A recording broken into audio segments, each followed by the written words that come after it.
Bismillahirrahmanirrahim. Assalamualaikum warahmatullahi wabarakatuh. Alhamdulillah. Alhamdulillahilladzi an'amana bi ni'matil iman wa ni'matil islam. Asyhadu an la ilaha illallah wahdahu la syarikalah wa asyhadu anna Muhammadan abduhu wa rasuluh la nabiyya ba'dah. Allahumma salli wa sallim ala Muhammadin wa ala alihi wa ashabihi ajma'in. Amma ba'du. Alhamdulillah kita bisa hadir kembali di majelis ini dalam keadaan sehat walafiat.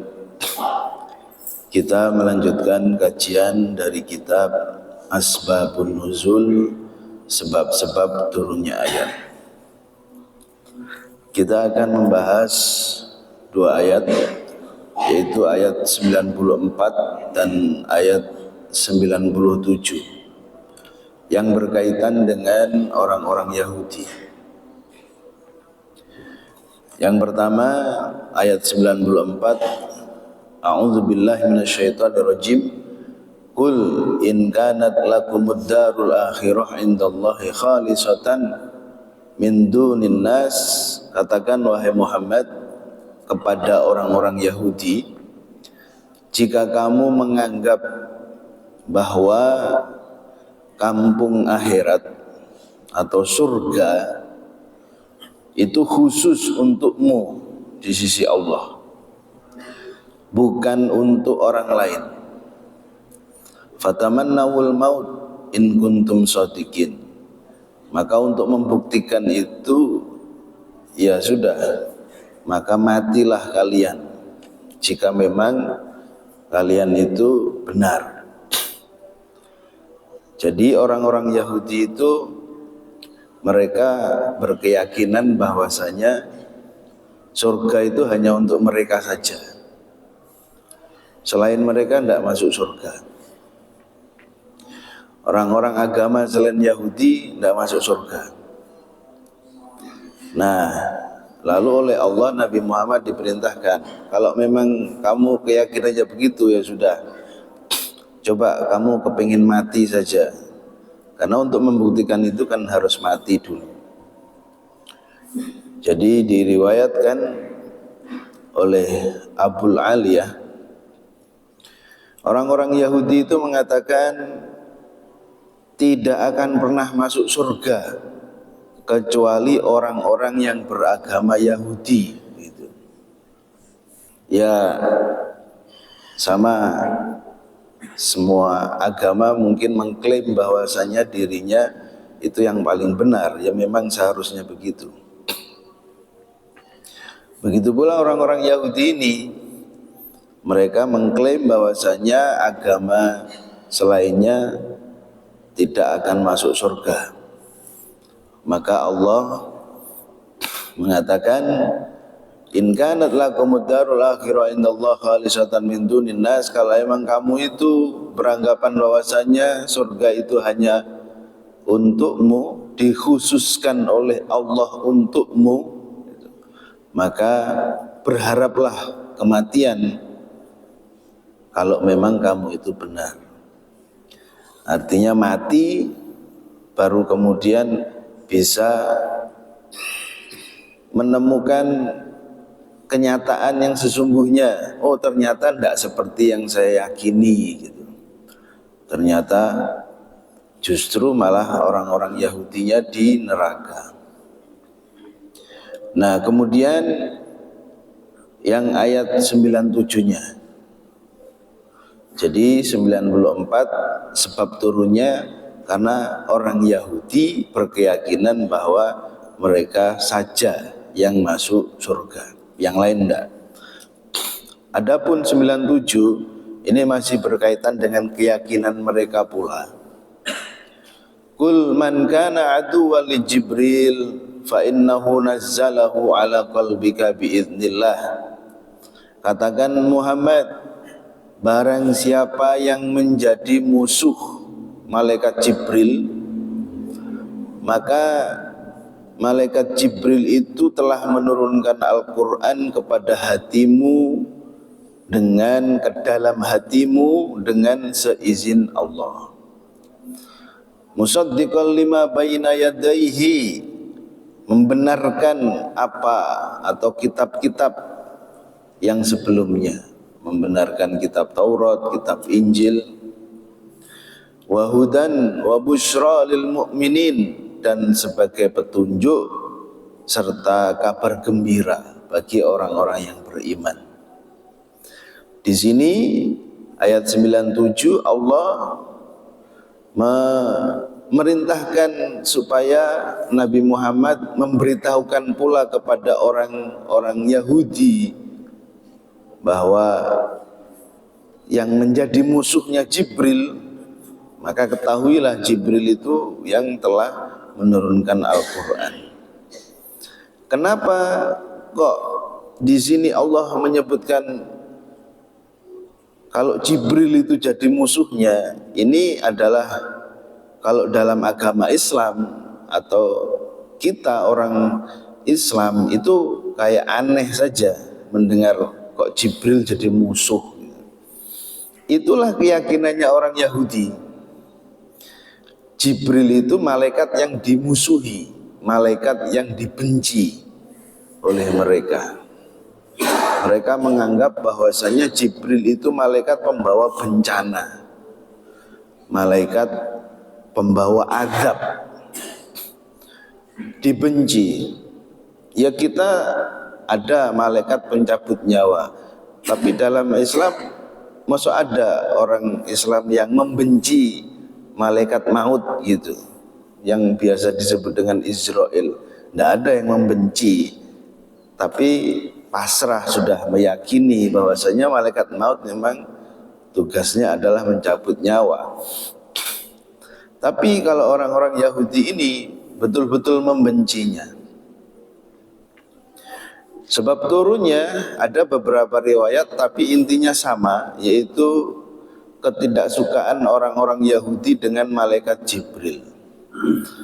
Diriwayatkan oleh Imam Bukhari melalui Anas bin Malik radhiyallahu anhu bahwasanya ada seorang Yahudi, Abdullah bin Salam.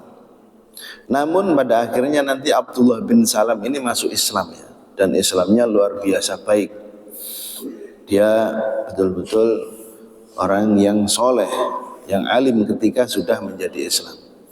Ketika masih belum Islam ini, ketika dia itu sedang di kebun mengumpulkan buah-buahan, kemudian mendengar kedatangan Nabi Muhammad dari dari Mekah ke Madinah, maka dia segera mendatangi Nabi Muhammad untuk ngetes, benar enggak ini Nabi itu, ngetes sesuai dengan apa yang telah dia ketahui di kitab Taurat, di kitab orang Yahudi, yang tanda-tandanya sudah disebutkan banyak di dalamnya.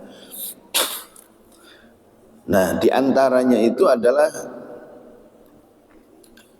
hal-hal yang hanya diketahui oleh Nabi. Ya, hal-hal yang hanya diketahui oleh Nabi, tapi ada di dalam penjelasannya, itu ada di dalam kitab Taurat, dan itu diketahui oleh Abdullah bin Salam. Maka dia mau ngetes ini Nabi benar apa tidak. Nah, kemudian ketika sudah bertemu, Nabi ditanya, aku mau bertanya kepadamu tentang 3 perkara. Yang 3 perkara ini tidak diketahui kecuali oleh Nabi. Kalau tidak tahu ya berarti bohong gitu. Kalau tahu ya berarti Nabi.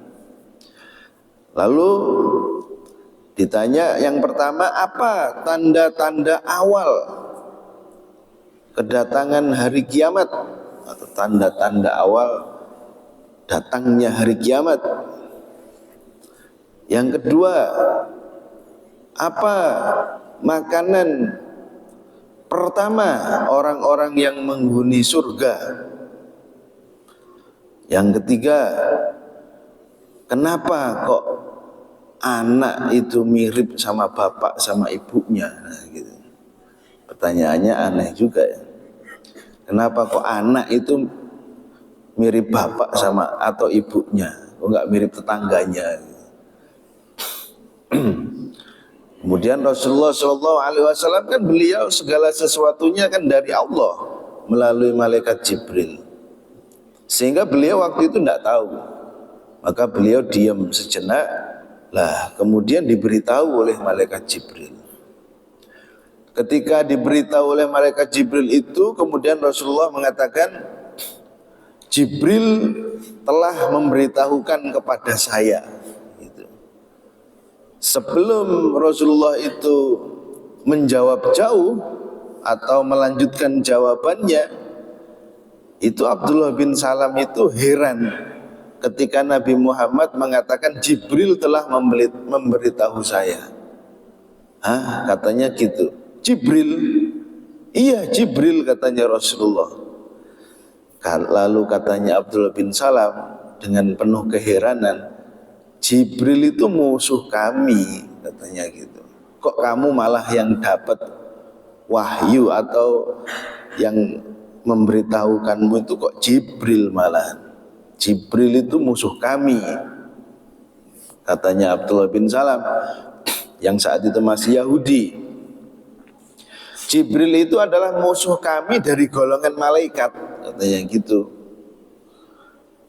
Kemudian Rasulullah Shallallahu Alaihi Wasallam atau Allah Subhanahu Wa Taala menurunkan ayat ini dan dibacakan oleh Rasulullah kepada Abdullah bin Salam. Katakan, barang siapa yang menganggap Jibril sebagai musuh itu, maka sesungguhnya dialah yang menurunkan Al-Quran. Sehingga kita kalau tahu asbabun nuzul atau sebab turun itu, kalau membaca Al-Quran pas tahu artinya itu kita nggak bingung. Atau kalau nggak tahu ya bingung, ini apa maksudnya ini orang yang menjadi musuhnya Jibril. Yaitu tadi, karena di agama Yahudi, ya di kepercayaannya orang-orang Yahudi, Jibril itu adalah musuh bagi mereka yang tidak disukai.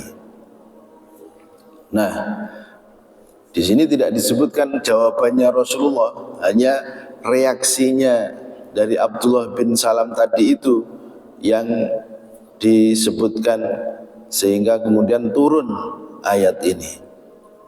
Kemudian di dalam riwayat yang lain dari Ibnu Abbas radhiyallahu anhu juga disebutkan orang-orang Yahudi itu menemui Rasulullah.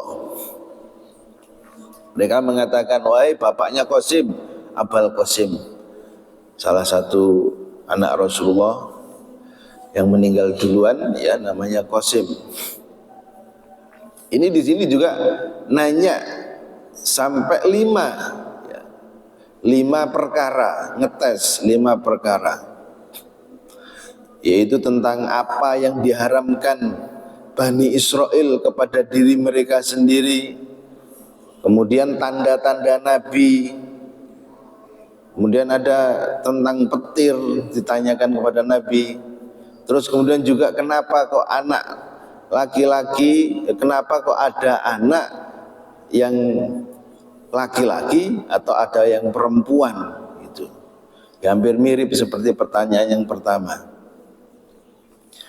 Lalu kemudian Nabi mengatakan Jibril telah memberitahukan kepada saya. Lalu mereka heran lagi, Jibril gitu. Jibril itu adalah malaikat peperangan, pertikaian dan azab, musuh kami. Kalau kamu itu mengatakan Mikail yang turun dengan kasih sayang, tumbuh-tumbuhan, hujan, maka itu lebih baik, katanya orang Yahudi begitu. Jadi mereka sangat senang dengan Mikail yang menurunkan hujan, tumbuh-tumbuhan, menurunkan rahmat menurut mereka. Kamu jangan sebut-sebut Jibril, sebut saja Mikail gitu. Maunya orang Yahudi itu begitu.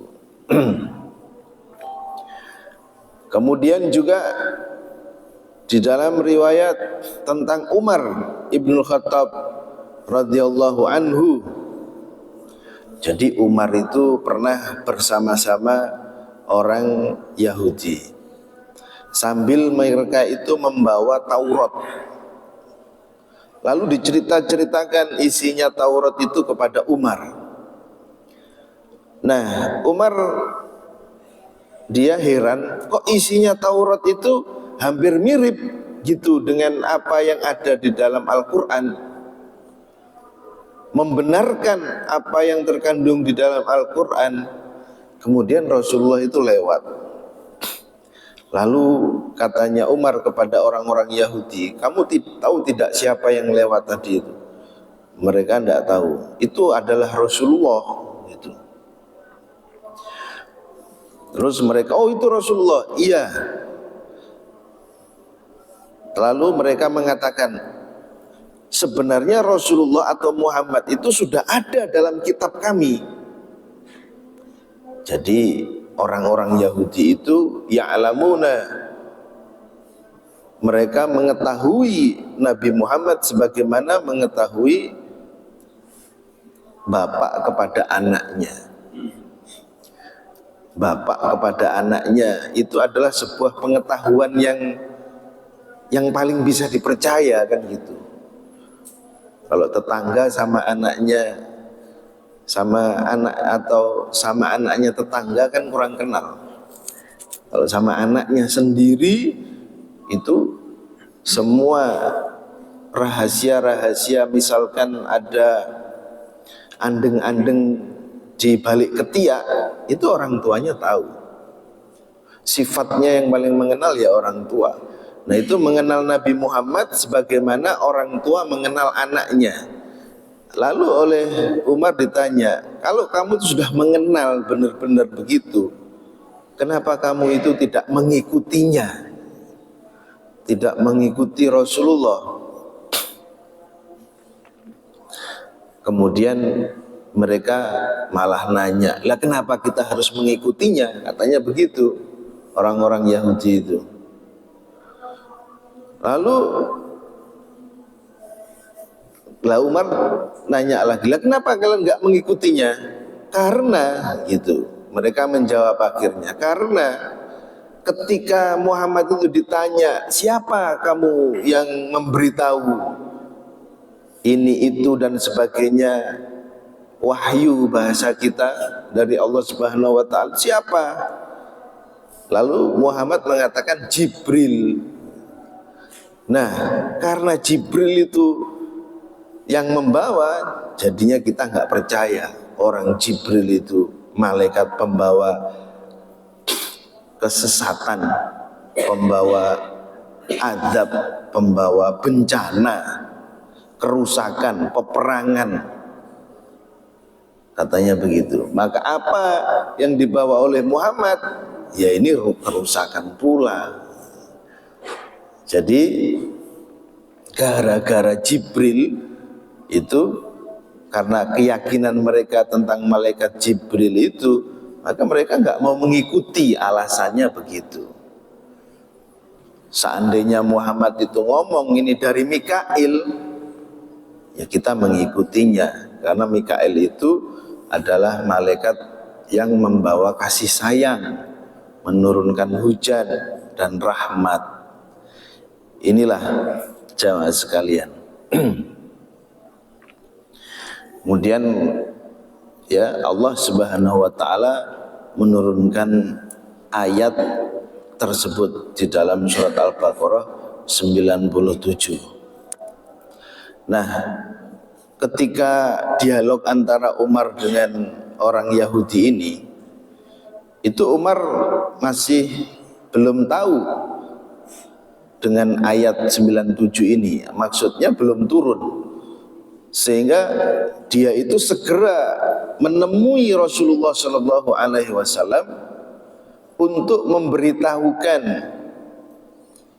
apa yang ada di pikirannya orang Yahudi tadi itu, atau memberitahukan Nabi tentang apa-apa yang diucapkan oleh orang Yahudi tadi itu. Nah, ketika ketemu sama Rasulullah, itu langsung Rasulullah itu ngomong sama Umar, apakah kamu ingin tahu apakah kamu ingin aku beritahu tentang ayat-ayat yang turun kepadaku? Tentu wahai Rasulullah, katanya Umar. Ini Umar belum ngomong, belum wadul tentang apa yang barusan dia bicarakan dengan orang Yahudi. Nah, ketika Nabi ngomong, kamu mau saya beritahu ayat yang turun kepada saya? Iya wahai Rasulullah, tentu saja saya mau. Nah, lalu Nabi membacakan, Qul man kana aduwwal li Jibril fa innahu nazzalahu ala qalbika ila akhiri ayat. Ayat ini 97 ini yang diberitahukan oleh Rasulullah atau baru turun ya, lalu diberitahukan kepada Umar Ibnul Khattab radhiyallahu anhu, sehingga Umar itu terheran-heran.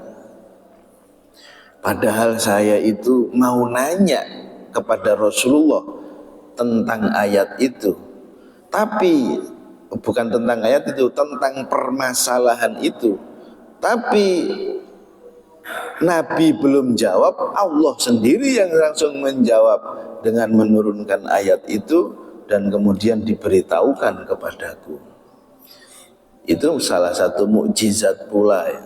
Kita belum nanya, masih di pikiran, tapi langsung dijawab sama Rasulullah itu.